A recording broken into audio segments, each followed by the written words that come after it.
संत तुलसीदास का जीवन परिचय। श्री राम का प्रत्यक्ष दर्शन करने वाले महान संत तुलसीदास जी। आज उनके द्वारा प्रभु श्री राम का चरित्र हम सबके दिलों में है और ऐसे महान संतों का योगदान भारत को, भारतीय संस्कृति को बचाए रखना और समाज तक पहुंचाना ये महान कार्य था। समाज को भक्ति रस में सरोवर कर दिया गोस्वामी जी ने। समाज को ईश्वर शक्ति का विश्वास दिलाया गोस्वामी जी ने। समाज में छुपी कुरीतियों को हटाकर सत्य मार्ग दिखाया गोस्वामी जी ने। आज भले ही गोस्वामी तुलसीदास जी हमारे बीच नहीं है, पर उनके द्वारा विरचित ग्रंथों ने हमारे हृदय और हमारे घरों में अपना स्थान बनाया हुआ है। आज हम जानेंगे गोस्वामी तुलसीदास जी के बारे में। उनका जन्म, उनका बचपन कैसा था, उनकी पत्नी से प्रेम कैसा था, श्री राम से भेंट, रामचरित्र की रचना, उनकी मृत्यु और तुलसीदास जी की और भी कई रचनाएं। संत तुलसीदास का जीवन परिचय। श्री रामचरितमानस के रचिता गोस्वामी तुलसीदास का जन्म उत्तर प्रदेश के बांदा जिले में स्थित राजापुर नामक गांव में ब्राह्मण परिवार में संवत 1554 की श्रावण शुक्ल सप्तमी के दिन हुआ था। तुलसी की पूजा के फलस्वरूप उत्पन्न पुत्र का नाम तुलसीदास रखा गया। गोस्वामी तुलसीदास जी को महर्षि वाल्मीकि का अवतार माना जाता है। इनके पिता का नाम आत्माराम दुबे तथा माता का नाम हुसली देवी था। ऐसा कहा जाता है कि इनका जन्म माता के गर्भ में 12 महीने रहने के बाद हुआ था और जन्मते ही इनके मुख से रुंधन के स्थान पर राम शब्द का उच्चारण हुआ था। इनके मुख में पूरे 32 दांत थे तथा इनकी कद काठी 5 वर्ष के बालक के समान था। इन सारी विचित्रताओं के कारण पिता अमंगल आशंका से भयभीत हो गए। अनिष्ट की आशंका से माता ने 10वीं की रात को बालक को दासी के साथ उसके ससुराल भेज दिया और दूसरे दिन स्वयं संसार से चल बसी। दासी ने, जिसका नाम चुनिया था, बालक का पालन पोषण बड़े प्यार से किया। 5.5 वर्ष की उम्र में दासी चुनिया की भी मृत्यु हो गई और बालक अनाथ हो गया। रामसेल पर रहने वाले श्री अनंतानंद के प्रिय शिष्य श्री नरहयानंद जी की दृष्टि इस बालक पर पड़ी और वे उसे अपने साथ अयोध्या ले जाकर उनका लालन पालन करने लगे। उन्होंने ही बालक का नाम रामबोला रखा। रामबोला के विद्यायन की भी व्यवस्था उन्होंने कर दी। बालक तीव्र बुद्धि तथा विलक्षण प्रतिभा वाला था। अत शीघ्र ही समस्त विद्याओं में पारंगत हो गया।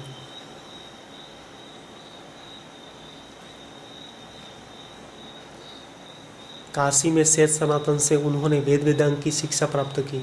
सभी विषयों में पारंगत होकर तथा श्री नरहयानंद की आज्ञा लेकर वे अपनी जन्मभूमि वापस आ गए। उनका परिवार नष्ट हो चुका था। उन्होंने अपने पिता तथा पूर्वजों का विधिपूर्वक श्राद्ध किया।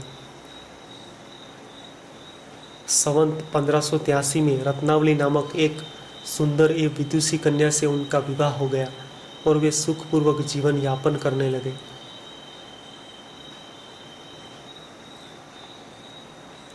रामबोला को अपनी पत्नी से अत्यंत प्रेम था। एक बार रत्नावली को उसका भाई मायके ले गया। तुलसीदास का ब्याह तो हो गया था, लेकिन उनका गौना नहीं हुआ था, इसीलिए उन्हें कुछ समय पत्नी से अलग रहना पड़ा।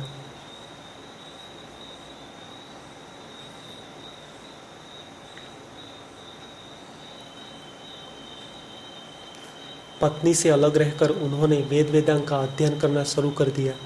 लेकिन एक दिन पत्नी की याद आने पर वह गुरु की आज्ञा लेकर पत्नी से मिलने गए। पत्नी से मिलने के लिए वह उफनती हुई नदी भी पार कर गए। रात के अंधेरे में वह अपनी पत्नी के घर उससे मिलने पहुंच गए। इससे इनकी पत्नी को बहुत शर्म महसूस हुई। उसने लोक लज्जा के भय से जब उन्हें चुपचाप वापस जाने को कहा तो वे उससे उसी समय घर चलने का आग्रह करने लगे।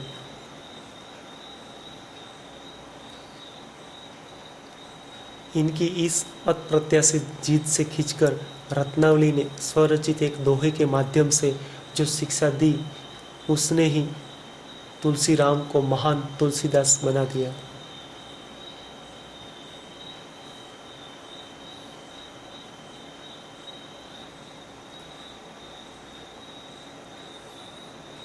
आपको लाज नहीं आई जो दौड़ते हुए आ गए हैं नाथ। अब मैं आपसे क्या कहूँ, ऐसे प्रेम को धिक्कार है। यदि इससे आधी प्रीति भी आपकी भगवान श्री रामचंद्र जी के चरणों के प्रति होती तो इस संसार के भय से आप मुक्त हो जाते, अर्थात मोक्ष मिल जाता।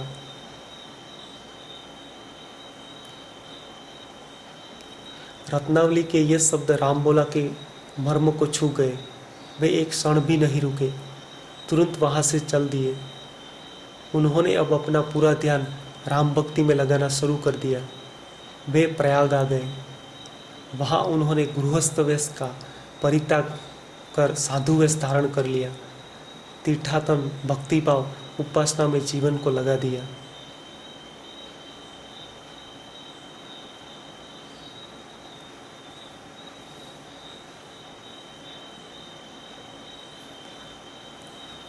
फिर तीर्थाटन करते हुए तुलसीदास काशी पहुँचे।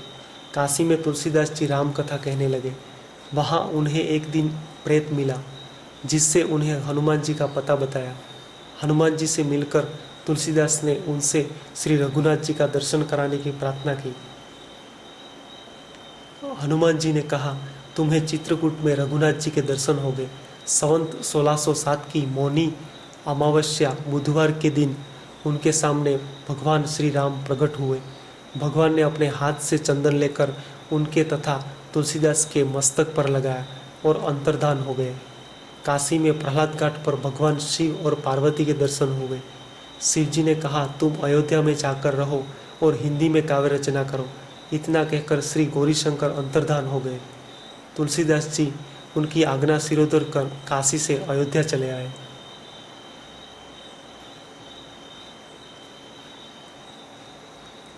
संवत 1631 के रामनवमी के दिन उन्होंने रामचरितमानस लिखना आरंभ करके 2 वर्ष 7 माह 26 दिन पश्चात संवत 1633 के मार्गशीर्ष शुक्ल पक्ष में राम विवाह के दिन उसे पूर्ण किया और संत तुलसीदास के नाम से प्रसिद्धि पाई। रामचरितमानस एक अमर ग्रंथ है जिसे कि हर हिंदू बड़े चाव से रखता है और पढ़ता है। 126 वर्ष की अवस्था में संवत 1680 श्रावण शुक्ल सप्तमी शनिवार को 80 घाट पर राम राम कहते हुए अपना नश्वर शरीर का परित्याग किया। श्री रामचरितमानस और हनुमान चालीसा जैसी अनमोल कृति लिखकर गोस्वामी तुलसीदास अपनी इन्हीं कृतियों के साथ अमर हो गए हैं।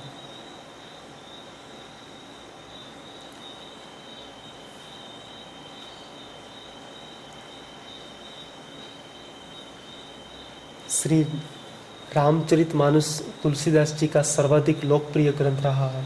उन्होंने अपनी रचनाओं के संबंध में कहीं कोई उल्लेख नहीं किया है, इसीलिए प्रामाणिक रचनाओं के संबंध में अंत साक्ष्य का अभाव दिखाई देता है।